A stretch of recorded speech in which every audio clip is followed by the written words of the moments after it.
NAR is basically saying, hey, your buyer's client may have to start paying your commission.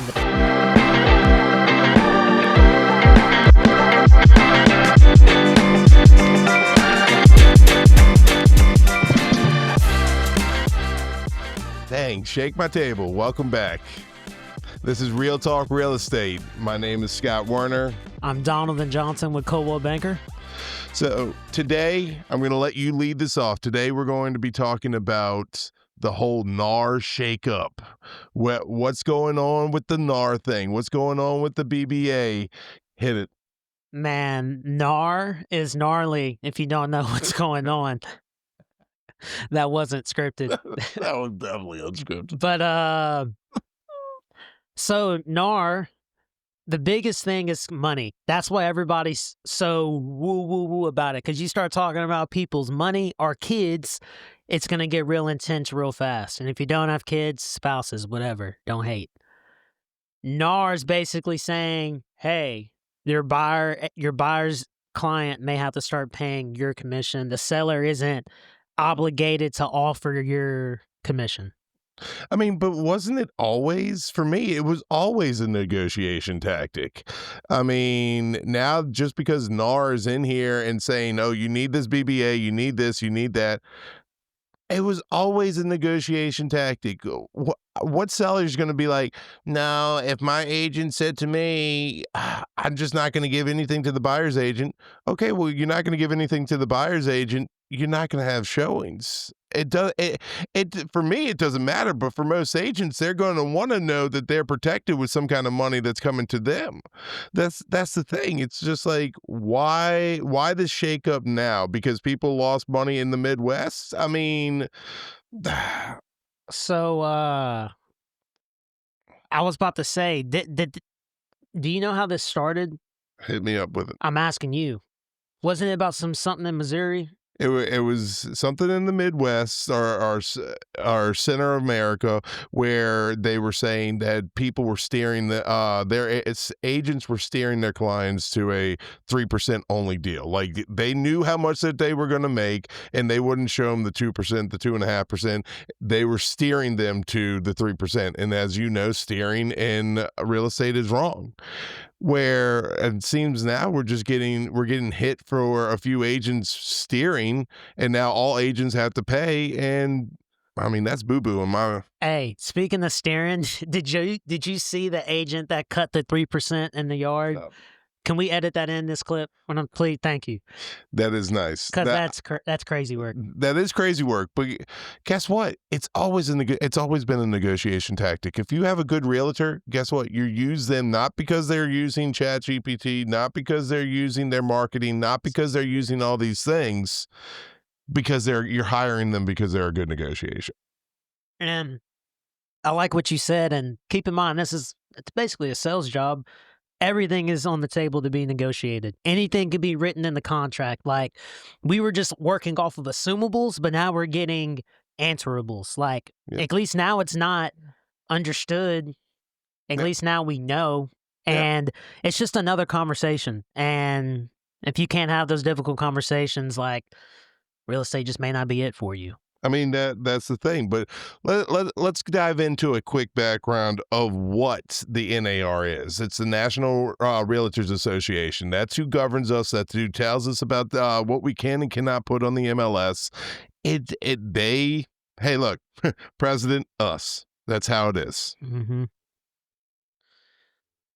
So, with you, do you have a standard form that you make people sign, or is it just like, does EXP provide you a form? EXP provides me a form that's different than everybody else. With this BBA, there's single property BBAs, and then there's multi-property BBAs that I can show them a geographic area. I don't know if Coldwell Banker does the same way. It's probably written about the same, but everybody has their own little spices in there.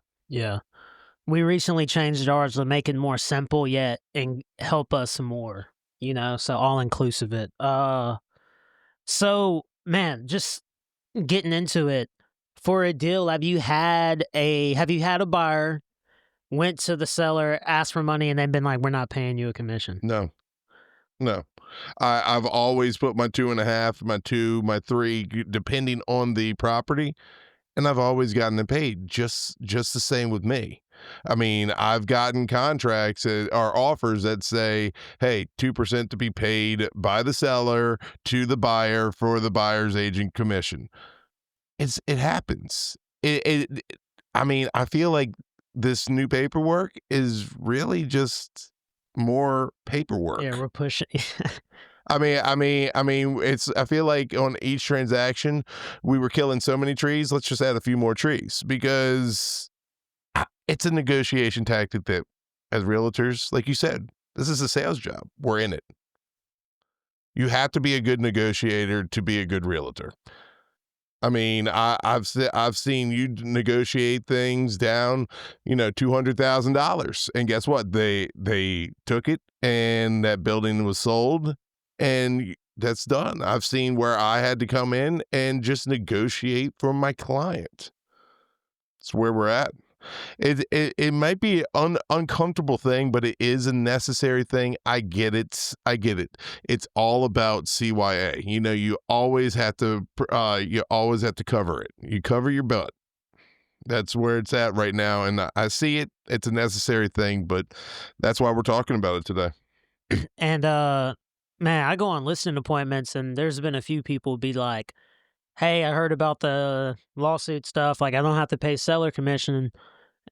I'm at buyer commission," and I'm just like, "Shit, you might not be selling the house then, bro, because there's gonna be people that are just gonna need the money to be paid, and you just need to take it out of your equity." Like, Uh, that's what you just said. I love yeah, what you just said. Take it out of your equity. Guess what?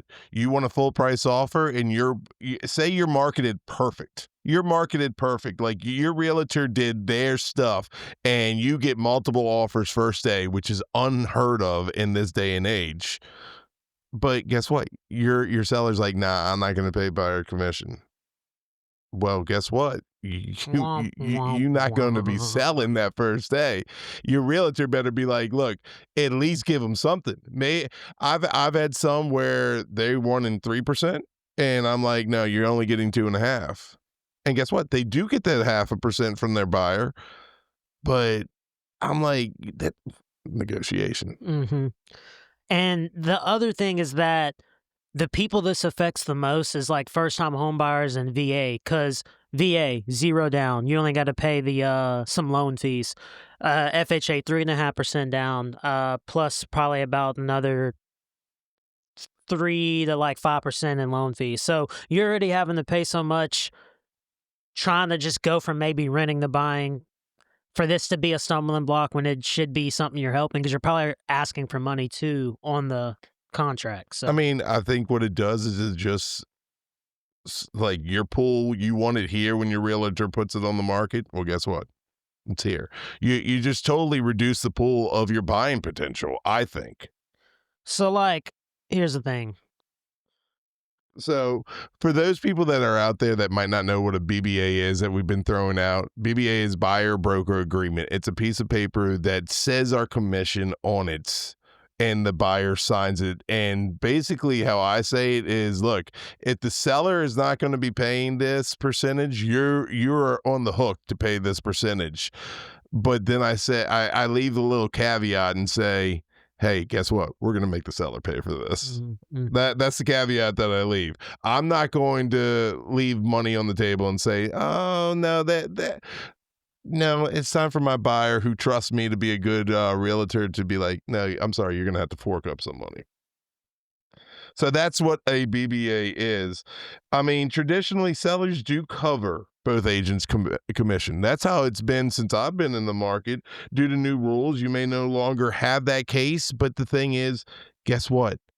Negotiation. It's like I'm beating a dead horse with this word I'm beating negotiation. a negotiated horse. I am beating the negotiated horse.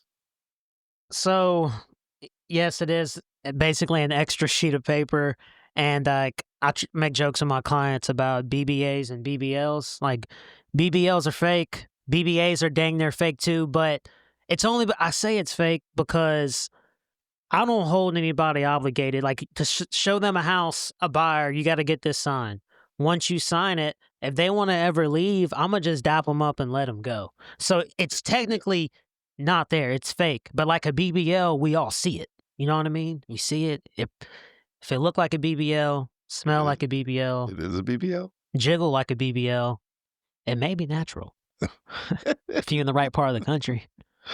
I mean, we're seeing a I'm sorry. I got to say this. Because think of it this way. Trying to do stuff without yourself or without this BBA sign because you don't want to deal with all that, that's like going to court without a lawyer. Like, imagine trying to like win the case and be like, I'm gonna plead guilty, and your lawyer, the first thing your public defender would be like, shut up, go sit down.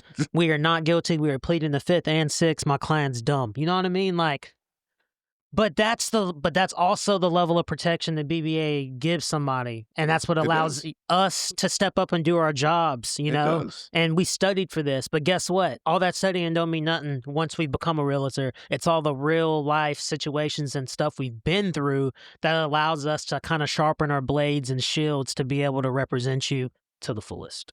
I mean, we're seeing agents charge retainers, flat fees, or other packages. The key is being upfront, confident, and flexible. That's what the key is. And keep in mind, Uncle Sam didn't say never ever again you can never be paid a commission. All they said, Uncle Sam is NAR. All they said was that the MLS, it can't be like broadcasted. Like you can't put 3%. There used to be a thing called a BAC, buyer's agency commission, Yep. and it would always say anywhere from like 2 to 3.5%, and that's how we knew. Oh, that's what we're getting paid. Cool. I mean, the thing is, it may increase dual agency. It may increase people, but that's a slippery slope in itself. Dual agency is when you have one agent, both sides. How are they keeping things confidential? I truthfully don't like doing dual agency. I have done a couple. I'm doing one right now. And it is just super hard to be like, hey, seller, this is what the buyer, nope, can't say that. Hey, buyer, this is what, nope, can't say that. It's like, man, it's such a slippery slope when you're doing dual agent. It definitely is. And back to the first time home buyers, it could also put them at risk because imagine to a first time home buyer, you're asking them to pay you when you're supposed to be helping them. Mm-hmm. And that just really wasn't, I feel like, in their plan. So it can definitely start to get a little messy. I mean, the thing is, I think this also does, I think it also puts pressure on those low volume agents out there. If you don't communicate your value, negotiate your own pay in this market, it's gonna dry up real quick. As I always like to say, in the market that we're in, you got to pivot. If it's not the best market that we're in, we're not just gonna stand in the same place and do the same old thing, because guess what? We're gonna wither up and die. You got to pivot, got to move, got to go forward. And we're talking about negotiating. One of the biggest hurdles is just being able to explain to your client what the BBA is and what they're signing. And it's why I'm so glad Colwell reduced their form from 2 pages to 1. There's a vocab section that explains every word that may be, man, I wonder what this word means. Like, it's just so much simpler now. We even got an app that you could just send to somebody's phone. Just makes it super easy to, and I also keep like 20 of them in my truck now, just in case. You just never know. See, that's the thing that I like about this podcast. I'm with EXP, you're with Coldwell Banker. I like how we can say, this is how we do it, this is how you do it, and it's okay. It's all about explaining how you are going to be those people's realtors. Transparency, once again. Transparency is everything. If you have a stock holder in a business, they're going to want to know, hey, what are we spending our money on? Why are we spending our money on this? And you got to have that transparency. If you don't have transparency, it leaves people in the dark and it makes people worried about using you. Dang. That's good. I don't even want to just give that a second to kind of sit. And my kind of thought is, kind of closing thoughts is, I'm a positive guy. I think a lot, and sometimes I let my brain wander too far. But think of it this way: all this stuff that's happening in the market's only making us the competition grow, only making you either going to level up or get left. And I love a challenge, and I love the idea that it's like a survival of the fittest. And the fittest doesn't always necessarily mean the richest, smartest, beautifulest, whatever, but it just means somebody that's willing to just dig deep. And real estate's a long term play for me and Scott. And the need for good agents will never go away. If anything, it only makes it more important. Has robots, AI, BBAs, BBLs, all this stuff is coming up. You need somebody that's going to be able to navigate you through. I used to work at this company called 2D Sports. It's a really big company now. I was at it at the early stages, and I'll never forget. One of the owners told me one time, he was like, we're dealing with the two parents' most important shit to them, their money and their kids, so treat it accordingly. And that frame of mind is how I treat real estate now, because besides money, kids, a house is one of the biggest things you're ever going to purchase. I mean, so I take pride in being able to like know I'm better and know that just because I might not have all the experience, that we can still grind and get it done. I mean, just to end it, like I said, be transparent, be valuable, adapt fast, because this isn't the end of business, but the end of business is usual. So, hey, Scott Werner once again. Donovan Johnson, thank y'all. Like, subscribe, share. I might actually do it this time. Follow along. Thank y'all so much. Godspeed. Love y'all.